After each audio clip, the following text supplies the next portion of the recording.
Next, from the vault, fists fly at a Decatur High School football game. Students are expelled, and civil rights leader Jesse Jackson arrested. Plus, a historic theater crumbles, but some townspeople wonder whether this fire was an accident. All that, the one and only Marvin Lee of The Marvin Lee Show on WCIA, and what brings 5 music and movie legends home to Central Illinois. The stories that made news and made history, the places that matter to us, and the people who make Central Illinois home. Join us from the vault.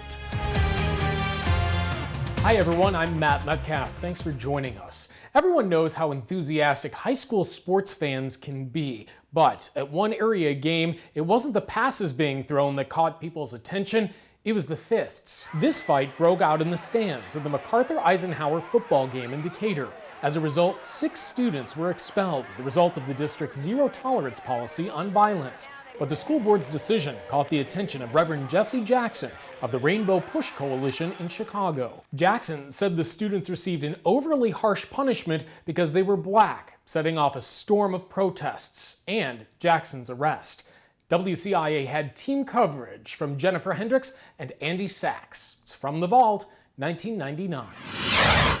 The day started with only a promise from Reverend Jesse Jackson that he would meet with Decatur school administrators, and if he didn't like the outcome of that meeting, he'd be back to Eisenhower High School. But this time, Jackson said he'd take action. We will go, to Eisenhower High right now. Decatur School Board President Jackie Getter and School Superintendent Ken Arndt, along with school attorneys, met with Jackson for a couple of hours this morning.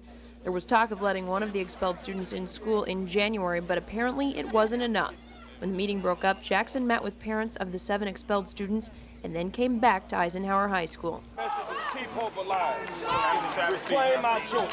Save the children.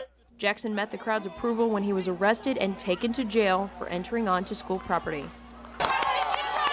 Although I'm not from the era of the 60s, it mirrored that of what I've seen and witnessed on television growing up.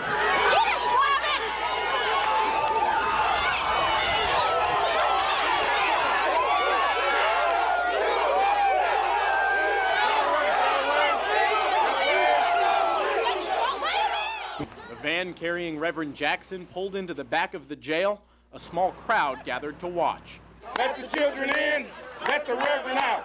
But soon the crowd got bigger and louder. Let the Reverend out. We want the kids back to school, all of them. The penalty is too severe for the situation, I think.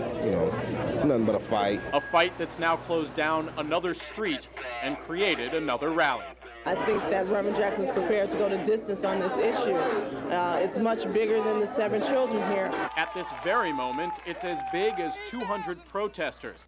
And it's big enough that Decatur police shut everyone out of the building. Can I have one moment with you? Including Jackson's closest advisors. I just want to talk to the officer in charge. And standing just outside the fray, a brave soul, a single supporter of the school board. It's sad that I'm considered racist because I'm standing here in support of the school board. I'm not. I'm the farthest thing from a racist, but this has just become an issue of race. Race got a whole bunch to do with it. But black or white, one thing's assured. As long as the students are out of school, there will be more impromptu rallies as part of this massive, organized effort to get 7 Decatur students back into the classroom. Let the Reverend out. Let the children in. Let the Reverend out. Amazing video there. One of the young men who was expelled in that instant actually went on years later to become a member of the Decatur School Board.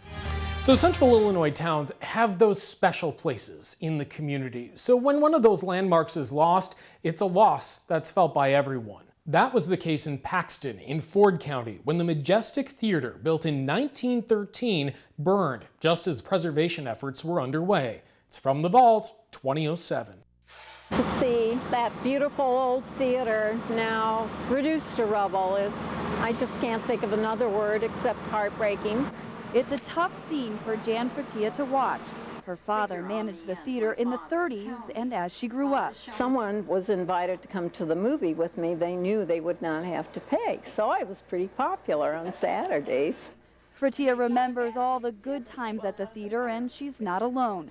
Dozens of people stood in awe looking at what's left. My father-in-law had his shop in there, and it just meant a lot. It's going to be a big hole right in the middle of Main Street that's going to be really sad. And all that's left is a bulb from the marquee. This is the last piece, kind of sad. Firefighters saved it for Judy Popel, who runs the museum in town. She says the most heartbreaking part is they were trying to restore the building. Fertia was helping with the project. She wishes that dream didn't crumble to the ground. Now, some in town speculated that that fire might not have been accidental, so I filed a Freedom of Information Act request with the State Fire Marshal's Office for the records. Now, the official records state that the fire started in multiple places and was caused by failed electrical wiring. Still to come for you, the one and only Marvin Lee joins us from the vault. We'll also have a special performance. That's later. Plus, he raised one of the nation's most elite security firms of the 1800s, but it was what he grew at his Central Illinois estate that fed his passion. We'll take you there next.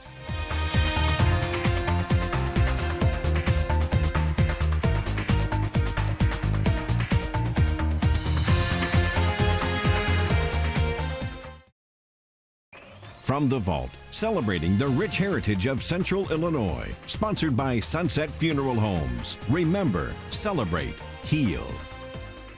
You might remember from history class the infamous Pinkerton Detective Agency. Pinkerton's guards were an elite security team that protected Abraham Lincoln as president. However, they were also forcibly used to break labor strikes. Allen Pinkerton's Central Illinois estate, the Larches, stood abandoned until the 1960s when one person sought to restore it. Channel 3's Mark Edwards reports from Iroquois County from the Vault, 1968. Onarga residents helped write the book by James Horan, The Pinkertons, the Detective Dynasty. And part of that history described in the book is here north of Onarga, where Allen Pinkerton, one of the agency founders, built a showplace estate and farm. One of Onarga's historians, Major Edward L. Davis, has led a movement to help save the villa part of the estate. Well, Pinkerton bought the farm in 1864, but he didn't build the house until 1873. He used it as a hoopla house. He brought noted people here. He had a pond, a small lake it was called, and I guess sometimes he would get his visitors out in that, it's told, and he'd capsize the boat and have fun with them. But he had the reputation of being quite a playboy, and this was his big dream of a real showplace. It was one of the outstanding showplaces in Illinois. He had 85,000 lodges shipped over from Scotland and put out here. I only know of 3 that are in existence now. They were put in, I believe, six rows deep so that they would grow. His idea was to have these larches grow them for railroad ties. Major Davis also tells of the hanging of Timothy Webster, whose body was returned here to the Onarga Cemetery. Webster was caught spying on the Confederates and hanged in Richmond, Virginia, one of the few American spies to be executed in his own country. At the Larches today, any evidence of those rows of larches or the dense landscaping which graced the estate in those days is gone. The barn is still standing and in use. The house stood empty and uncared for until an Onarga nurseryman bought it a few years ago. Today, the house, repainted and refurbished but not restored to the hoopla estate of Allen Pinkerton, is a house for the laborers who work at the nursery. The Larches is still privately owned and was fully restored back in the early 2010s, almost 40 years after that story first aired. Danville's famous sons come home. We have that story coming up. Plus, the fire behind one area man's creativity as a blacksmith.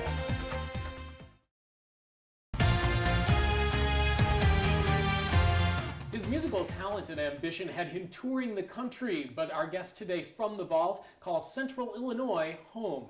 He even had a show for years right here on WCIA 3. I want to welcome Marvin Lee to the Vault. Good to have you, Marvin. Well, Thanks thank for you being very here. much. Glad to be here. Yeah, so you're originally from St. Joe, right? I live on the farm about 5 miles north of St. Joe. Okay, and that was actually the very beginnings of your love affair, really, with country music. Mom had me sing at reunions. You know, they'd have a reunion. Well, they'd put me out there, and I'd sing Star Spangled Banner Waving Somewhere, or Old Shepherd, some of those good old country songs. And that's kind of how I got started. And then she took me to take accordion lessons. Picked that up when I was 10 years old. When I was 14 years old, picked up a guitar. And we had square dance. We had 4-H square dance is what we did. And for entertainment, they would have the square dance, you know, the meeting and the square dance. So I got to play some of them good old hoedown songs, and we came back again and started playing some music in a place in Urbana called the Rose Bowl. Sure. And there was a guy in WKID, was a country station where they played country over in Urbana. It's not there anymore. His name was the country gentleman, Joe Ryder. He swung us an audition with the manager of the Grand Ole Opry. No kidding. Right. Now, that's pretty hard to do nowadays. It's impossible. Yeah. I got to play a thing down there called the Midnight Jamboree. After the Opry, they have the Ernest Tubb record shop. There was another guy that just came to town, and they had invited him to sing too, just like me. I just came to town. They invited him to sing, and they invited me to sing. He made it, I didn't. His name was Stonewall Jackson. Waterloo and some of those songs. Oh, yeah. And so he made it, I didn't. So I know the Sangamon Valley Boys over there at Decatur, they got to do a television show called Corn Belt Country Style. And why don't we try something here? You know, so I got a group together and we auditioned. Well, actually, let me just say I walked in the front door at CIA, WCIA, and they had just started with tape to record stuff. They didn't even have that, and color. This is way back. Mm-hmm. And so he said, I'll let you do it, but on one condition, that you have an audition. People from all over the viewing area come in and audition for the television show. And you can pick your guest out of that group, which I did. I heard about this fiddle player. I said, I'll just check that out. Oh, that would be a good addition to a show. A girl playing violin, you know, 10 years old. She could play that fiddle, the hoedown song, just like I played for the square dance, you know. And so I got ready to leave, and before I got ready to leave, by the way, have you tried singing? No, she hadn't tried singing yet. So I left Your Cheating Heart, and I saw the light with her as a recording, you know, and to learn those couple songs. So we're going to practice next Tuesday night over here at Mike's Barber Shop in Urbana. And so she came over there and she was playing and singing. And of course her name is Allison Krauss. You bring up all these people that started here, went on to go do different things, people that you've worked with. How important has it been to you to mentor? Well, you get some satisfaction out of seeing them develop. I've got a young boy that plays with us now, Logan Kirby, who when he started out, he was a Bashville high school kid. And now he can do Elvis, he can do Johnny Cash. In fact, he does the $1 Million Quartet now over in Indiana. Thanks for sharing some stories with us from the Vault. Even better yet, Marvin is going to do a song for us a little bit later in the show. Stick around for that. We'll be right back.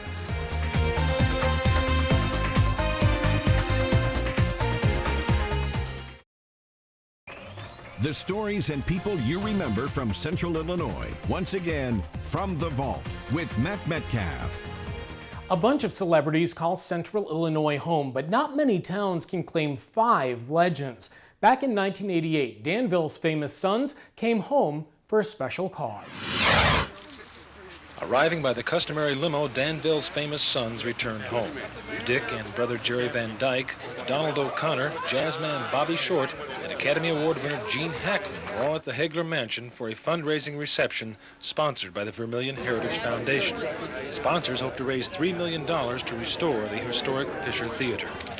Guests paid $1,000 apiece to share an evening of memories with old friends. Well, the Fisher Theater Stars is enjoy themselves too. very important to me. I used to work there as an usher early years, and it was quite exciting to be involved in.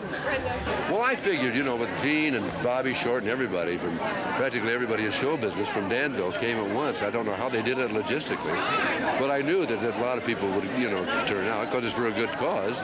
We're all very sentimental performers, and the idea of coming here to see the theater was wonderful, but then we thought, oh, we'll see the high school and see some old friends and see the old houses, and that'll be an extra treat.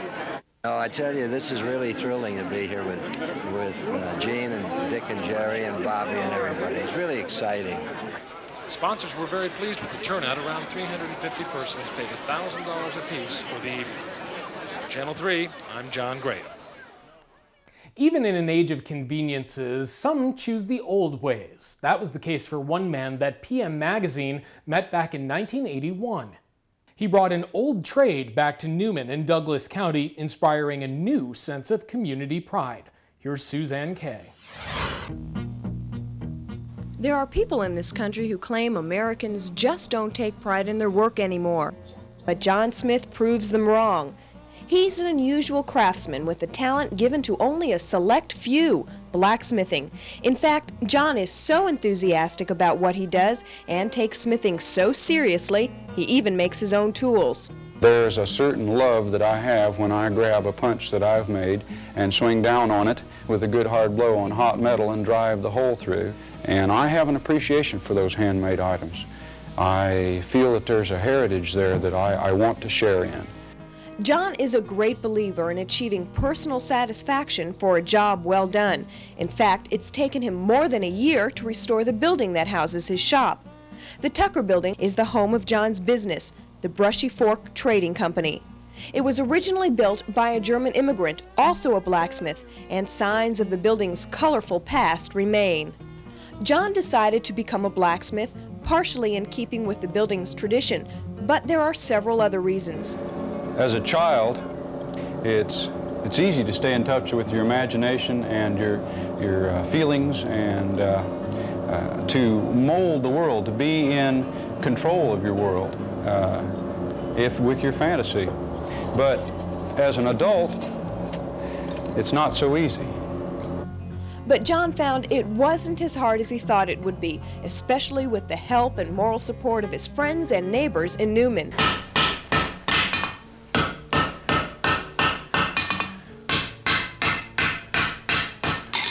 There's a lot of people who come in and for one reason or another say, well, I've worked a lifetime to get away from what you're doing. And my answer to them is there's all the difference in the world between choosing a life of simplicity and being stuck with the old ways. I have more than King Tut could have hoped for. The tradition continues in a new generation of artists that also work right there in the Tucker Building, and that building has since been added to the National Register of Historic Places. Well, we have a special performance from the vault with the one and only Marvin Lee next.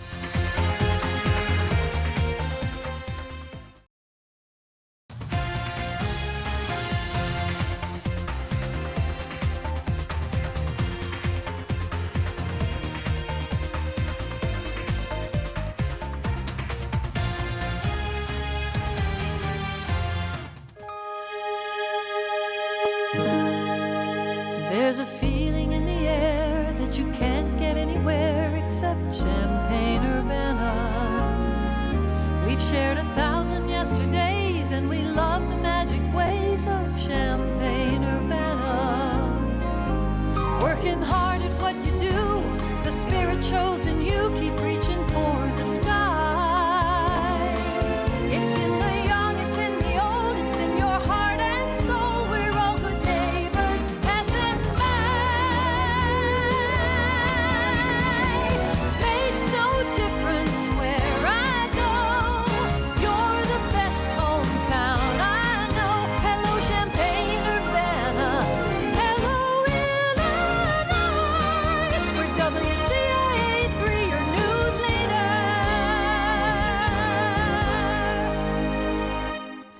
The song Marvin Lee used to open his show with in the 1970s is the song that we're going to close ours with today. Thanks for watching From the Vault. I'm Matt Metcalf. We'll see you next time. I love those dear hearts and gentle people that live in my hometown. I love those dear hearts and gentle people that live and love in my hometown. I feel so welcome each time that I return, that my happy heart's laughing like a clown. I love those dear hearts and gentle people that live and love in my hometown.